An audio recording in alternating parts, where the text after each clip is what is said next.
Hello everyone, it's Gigabeef here, and today we're revisiting the turn rate mechanic to see how impactful it still is and whether we need to worry about it now that the dust has settled on the buffs that Nikita put through after his recent flurry of posts on Reddit. By the way, I do stream on Twitch and keep my schedule updated on Twitter, so feel free to come across and ask any questions when I'm live. I do try to reply to everyone who stops by.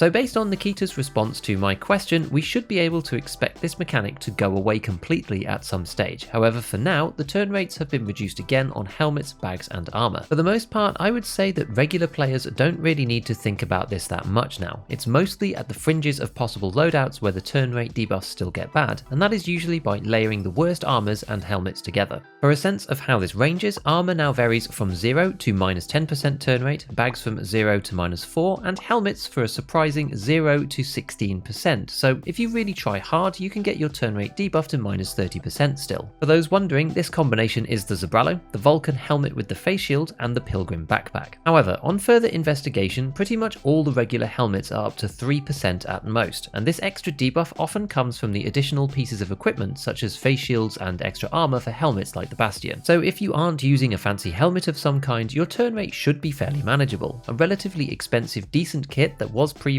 on the more punishing end of turn rates would be something like the Reduced M, the ULAC, and the Tasmanian Tiger Trooper 35 bag. With 6 for the armor, 2 for the helmet, and 1 for the bag, this setup now only comes to 9% turn speed, which does go to show the much wider range of kits we can consider without having to fiddle with stuff. Even going for something fairly extreme and endgame like a Slick, an Altin, and the same bag comes to -14%, which is really down to the near zero turn rate on the Slick, and is probably the threshold for considering adjusting your sensitivity a bit. But the problem still really arises when you combine something like the Zabralo with the Altin, as this starts you off with -22% turn rate, and it will feel sluggish and mess with your muscle memory. Zabralos are much cheaper than Slicks due to their far greater move speed penalty that, although it's lower than it used to be, is still 5% versus 17%, which is a deal breaker for Ultra Shift W players. For the rest of us though, once you've shelled out for a Zabralo, it's a tough call to go without an Altin or something similar, as the likelihood of getting shot in the face in this game is extremely high. Leaving this down to a ricochet chance on a pair of Class 1 glasses isn't necessarily the smart decision. At this point, with likely 20% plus turn speed debuffs, it is certainly worth changing sensitivity to counter the effects while we still have them in the game. The extremely high durability of the Zabralo and other top armors when combined with the restricted access to high tier bullets should make you feel like a juggernaut in many situations, so it is really worth pairing with a high tier helmet. I have updated the turn rates on my spreadsheet calculator that works in exactly the same way as last time. Just add in the kit that you're going to use, so the armor, the bag and the helmet, plug in the sensitivity that you normally play at with no kit on at all, and it will give you the adjustment you need to make to get things back to normal.